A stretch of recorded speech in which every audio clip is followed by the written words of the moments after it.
welcome inside the chapel at the Summit Opera House here in Summit, New Jersey, the home of the Church of Amazing Grace. We're glad you're joining us today. We've been having some fun this summer talking about finding hope in people that, had they lived in the age of social media, maybe even the cancel culture that we see going on around us so much, probably would have been considered losers at one or two or more points of their life. And today we're talking about a guy by the name of Samuel. And Samuel was just an amazing guy, and yet toward the end of his life there were some things going on that some, had there been some stuff, people to, well, let me just show it to you, because there were people there and they did say something to them. And I want to begin. I'm going to do something that I don't normally like to do. I'm going to kind of begin toward the end of Samuel's life and then go back a little bit.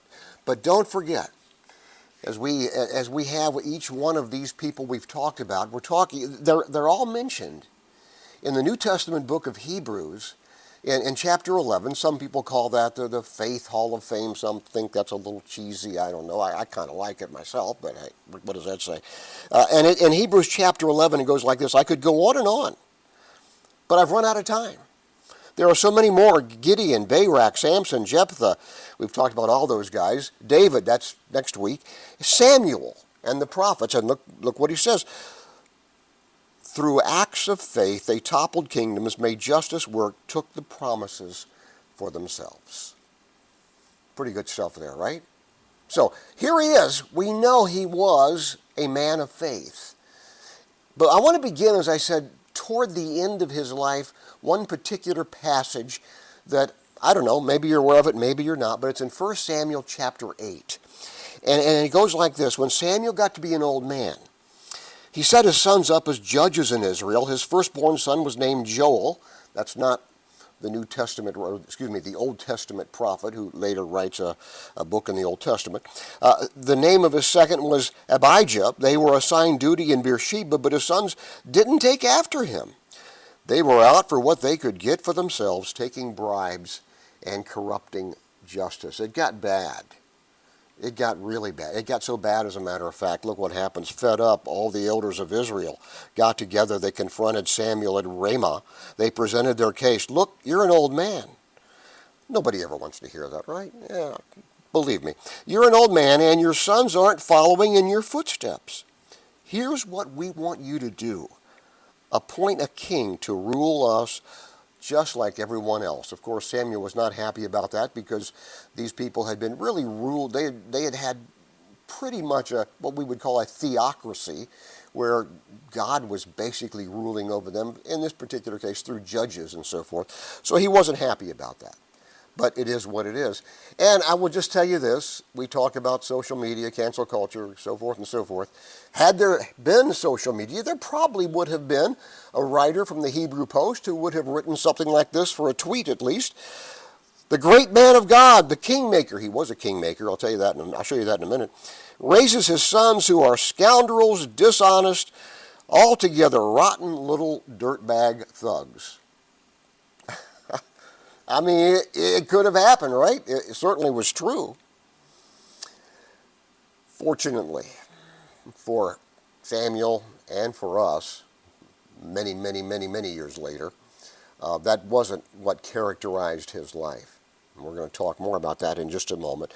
But now I want to take you back, because I just want to show you that was the low light, basically, of Samuel's life. Let me just show you a couple of different highlights that we can draw some principles from, that I think that will really help us as we seek to, in our own lives and so forth. Take you back to 1 Samuel chapter 3. The boy Samuel, he's just a young boy. He's serving in the tabernacle. The boy Samuel was serving God under Eli's direction. Eli was the prophet at the time. That was at the time when the revelation of God was rarely heard or seen. One night Eli was sound asleep. His eyesight was very bad. He could hardly see. It was well before dawn. The sanctuary lamp was still burning. Samuel was still in bed in the temple of God, where basically the Ark of the Covenant, or the chest of God, rested. So he serves there. And this is what's going on here, basically in the middle of the night. Here's what happens. God called out, Samuel, Samuel. Samuel answered, yes, here I am. Then he ran to Eli, saying, I heard you call. I heard you call. Here I am. Eli said, I didn't call you. You can almost picture this in your mind. I didn't call you. Go back to bed and leave me alone. So he did. All right, that's number one. Number two, God called again. Verse 6, still in 1 Samuel. In verse 6, he says, God, in chapter 8 there, God called again, Samuel, Samuel. Samuel got up, went to Eli. I heard you call. Here I am. It's getting old, right? Eli says, I didn't call you, son. Go back to bed. This has all happened before Samuel knew God himself or for himself. It was before the revelation of God had been given to him personally. So he's really just beginning to learn about who God is and the way God speaks to us. And so he hears this voice and he's thinking, that must be Eli the prophet. That's the second time. All in the same night, by the way. All right? All right, here we go. And then God called him a third time. God called again Samuel the third time. Yet again, Samuel got up, went to Eli. Yes, I heard you call me. Here I am. That's when it dawned on Eli. So Eli, he's not the best prophet in the world, but he does have an ear, at times at least, for the Lord. That's when it dawned on Eli that God was calling the boy. So Eli directed Samuel, go back and lie down. If the voice calls again, say, speak, God, I'm your servant and I'm ready to listen. We're going to talk a lot today about listening to God. And we see at this very early stage of Samuel's life, he's learning what all that means. Now, the next part of that chapter, 1 Samuel, chapter 8, Samuel returned to his bed. Then God came and stood before him. At least a vision of God, and stood before him exactly as before, calling out, Samuel, Samuel. Samuel answered, speak, I'm your servant. I'm ready to listen. God said to Samuel, listen carefully. I'm getting ready to do something in Israel that's going to shake everyone up and get their attention. One of those things he's going to do is make Samuel a prophet, and Samuel will anoint the first king. Samuel, by the way, anoints two of the three kings of Israel, King Saul, King David. So when I call him a kingmaker, that's why. So that's what's going on here. So Samuel grows up. I'm going to fast forward several years, okay? And Samuel grows up listening to God, great prophet of God, the preacher of God, so to speak, to the king. And he anoints King Saul, the king.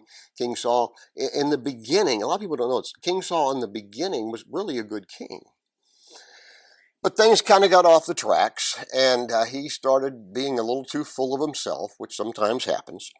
And so, as a result of that, he's in the middle of a battle with the Philistines, and he has the instructions that once the battle is over, to wait on Samuel the prophet to come and have a worship service, sacrifice, worship service, and so forth, as they did in the Old Testament. He waits for a little while, but he's impatient. And he just acts on him. I'll just act as the prophet, which at that time he didn't do that. He was a man of war. He wasn't the prophet of God, but he takes on that role. All of a sudden, Samuel shows up. Look what happens. Samuel says, now we're in chapter 13, verses 11 and 12. Samuel said, "What on earth are you doing?" You can almost get the tone of Samuel going like, what the heck are you doing? Now, this tells you a little about King Saul. Saul answered, when I saw I was losing my army from under me, and that you hadn't come when you said you would, and that the Philistines were poised at Michmash, I said, the Philistines are about to come down on me in Gilgal, and I haven't yet come before God asking for his help. So I took these things into my own hands, and I sacrificed them. I acted in the place of the prophet, which again, at that time, in that culture, and according to those biblical commands, that was just not only unheard of, that was blasphemous in many ways. So Samuel says, dude, that was a wrong move. And look what he says. That was a fool thing to do. Pretty blunt, Samuel said to Saul. If you had kept the appointment that your God commanded, by now God would have set a firm and lasting foundation under your kingly rule over Israel. As it is, your kingly rule is already falling to, you're done, dude. You're done. All right? God is out looking for your replacement right now. This time he'll do the choosing. When he finds him, he'll appoint him leader of this people, and all because you didn't keep your appointment with God. Pretty heavy duty stuff here. So Saul's out. You know, that's the issue here.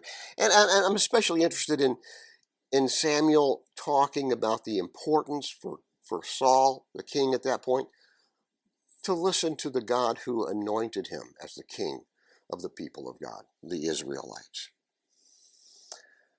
So he's done. He later on dies in a battle. It's a very complicated type of thing. We won't go into that now. But now, Samuel's got to move on. So what he does, well, look what happens. I'll show you. And we're down to chapter 16 now.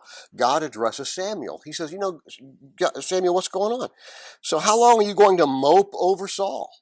And what he did and so forth. I've rejected him as a king over Israel. Fill your flask with anointing oil and get going. I'm sending you to Jesse of Bethlehem. I've spotted the very king I want among his sons. I can't do that, said Samuel. This guy's talking to God. I can't do that, God. Saul will hear about it and he'll kill me. Saul's still alive. He's still king.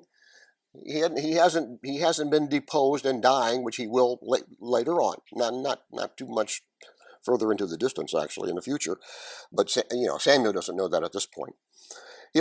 Saul will hear about this and he'll kill me. God said, take a heifer with you and announce, I've come to lead you to worship of God with this heifer as a sacrifice. Make sure Jesse has several sons, one of whom is David. He said, make sure Jesse gets invited. I'll let you know what to do next. I'll point out the one that you are to anoint. So Samuel does that, and he follows him. Samuel did what God told him to do. He arrived in Bethlehem. The town fathers greeted him, but apprehensively. I love this part right here because I've experienced this as a pastor sometimes. He says, is there something wrong? I love that because I can't tell you how many times in my years as a pastor I've gone to visit someone and sometimes there might have been a death or there might have been a problem, but sometimes just to check on, hey, how you doing? And I can't tell you how many times I've walked up to a door or made a phone call. Nowadays, of course, it'd be an email or a text. And so why am I hearing from you? Is something wrong? So I can kind of relate a little bit, but that's what's going on here. Nothing's wrong, he says. Nothing's wrong. I've come to sacrifice, basically to have a worship and lead you in the worship of God. Prepare yourselves, be consecrated, join me in worship. He made sure that Jesse and his sons were also consecrated and they were called to worship. He doesn't know which one, but he's getting the indication from God as he listens to God that it's going to be one of Jesse's sons. And let me just show you this next part. We'll wrap it up here. But in verse 6 and 7. When they arrived, Samuel took one look at Eliab. That's the oldest son, and he apparently was a good-looking kid. I say kid, in his 20s. I would call him a kid. But he's a good-looking young man, okay? That better? And Samuel took one look at him and thought, here he is. God's anointed. He looks the part. God told Samuel, looks aren't everything. Don't be impressed. I love this part. With his looks and his stature, I've already eliminated him. And here we go, folks. God judges persons differently than humans do. Men and women look at the face. God looks into the heart. Thank God that verse is there. It's in a couple of other places as well, but that's just so clear. God doesn't look at people the way we humans do. He looks at the heart. Only God can do that. Sometimes I thought I knew a person's heart. Would learn later I didn't know their heart. Sometimes I don't even know my own heart. That's why we have to ask God to help reveal it to us. Because that's God, and that's what he does. So that's what's happening here. So we go from the end of his life, which was sad in some ways with his sons, of course, but also I want to show you some of those highlights to really give you an idea of who this guy is. And what I want to do now is just talk about what I call principles from a kingmaker. He was a kingmaker, as I said. He anointed 2 of the 3 kings of Israel. He anointed them. So you definitely got to call him a kingmaker. I just want to show you, just briefly, I want to show you 4 very simple principles that I think will help and will help us in the ways that we live. The first one is this: grounded people can have messed up kids. This is something that over the years, I'm going to talk more about this in just a minute, but over the years I've really had to come to grips with, and I'm very grateful. My wife and I have wonderful children and grandchildren, and by God's grace, they are following the Lord and so forth. They're not perfect. But for a long time, I was under the misguided assumption that if something was wrong with my kids in terms of their belief system, that it was my fault. And that's just not true. I'm going to show you more about that in just a moment. But grounded people can have messed up kids. Be careful about your judgment of others. We have this saying, I don't like the saying at all, but I probably used it.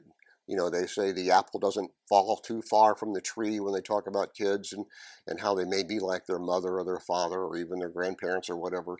And sometimes that has to do with their chosen profession. Sometimes it has to do with their behavior. And frankly, okay, is there an element of truth to that? Maybe. But we got to be careful with, little platitudes like that, because sometimes kids do fall, quote unquote. The apple does fall a long way from the tree. And we've all known parents who just really suffered because of where their kids are and what they're doing and their belief system that might be totally different than what yours might be. So it can happen. It can happen. That's why we all need grace. That's why we trust in God and our Lord. Second principle that I want you to see is this, and it really has to do with the first one. Value your family. But it's fleeting, and there are no guarantees. I heard a guy say one time, love your children, but hold them loosely. I was talking to a guy this week, like a lot of folks around here, 2 school-age kids in camp for 2 weeks, and he was like, man, life is different. The kids aren't here for 2 weeks, and it's just my wife and I, and it's just really different. And he said, what's that like when they leave, when you become an empty nester, which we have been now for several years? I said, well, it's different. It's different. You don't love your kids any less. You don't want to be attached any less. You may be, depending on geography and all kinds of other circumstances, but you value the time that you do have. But just keep in mind, there are no guarantees. We do the best we can. We try to raise our kids in the nurture, as the Bible teaches, in the nurture and the admonition of the Lord. But there are no guarantees. Let me show you something about that. I just want to maybe take that point and just take you one other place. There's a proverb, there's a verse in the Bible, the Old Testament, that frankly, it took me, I'm not really proud of this, but it took me several years to figure this out, because I used to think this was a guarantee. This is Proverbs 22, verse 6. Train up a child in the way he should go. Even when he grows older, he will not abandon it. And what happens with that verse is some people say, oh, see right there, there's a guarantee right there it is. It says if you train them up, they're not going to, well, you and I know that's just not always the case. We all know of parents, maybe we all know parents who have been great parents and did all of the right things, and their kids just went crazy. So is that their fault? So I did some years ago, I did some research on this verse for our purposes today. I went through several different Bibles. It's not that hard to do when with all the online tools you can use in the Bible program that I have. So I brought this verse up because I had learned in Bible college, I'd learned exactly what this verse means. But I could never really find the right version for several years of what it really, because, let me just show you these other versions we'll talk about. In the Message version, it says, point your kids in the right direction. When they're old, they won't be lost. Okay, it still could be the same type of thing, right? And then the ERV version, that's the easy to read version, not a real popular version. Teach children in a way that fits their needs. Even when they are old, they will not leave the right path. That's getting a little closer to the meaning. as we understand it in the original. But I found probably the best English translation of this verse in a translation that I rarely use. It's called the International Standard Version, not the NIV, but the International Standard Version. And here's what it says. Watch this. Train a child in the way appropriate for him, and when he or she becomes older, he or she will not turn from it. What does that mean? A way appropriate for him. What that verse really means is train up a child in the way they're bent. I'm very different. I have 3 siblings. I'm very different. We're all very different. Same parents, very different. And you know this. Anybody that has kids know this. We just have 2 kids. They couldn't be more different in the world. Okay. Sometimes, they joke around, well, which one of us is adopted because we're really different? Well, neither one were. But that's the point that I want you to see here. And that's what the Bible is teaching is there aren't any guarantees, but you get to know your kid. You bring them up in the way they are bent, in their personality, their gifts. You can't make an artist into an athlete. You can't make an athlete into an artist, and so forth. Well, there may be a mixture of both there, but that's not what we're talking about here. So my point is, and it's a really important point because we take it from Samuel's life, and that is, yes, value your children, value your family. It's fleeting. There are no guarantees. That's why you just pray. And I don't care what age they are. We still pray for our kids every day. And, one's 40. Well, both of them are in their 40s. Don't even want to think about that. Anyway, value your family. But it's fleeting. As the country song says, don't blink because it goes by so quickly. It's fleeting with no guarantees. Third thing I want you to see is, thank God for this principle, mistakes and oversights don't negate a worthy life because we all make them. That's why we're the Church of Amazing Grace, because we all need it. From the back row over there to the pastor up, but we all need amazing grace in our lives, and that's the issue here. And by the way, let me just say this very briefly. Don't judge others for that. It's so easy to do that. And we do that sometimes with people that celebrities. That's the guy that did such and such. That's the woman that did this or that.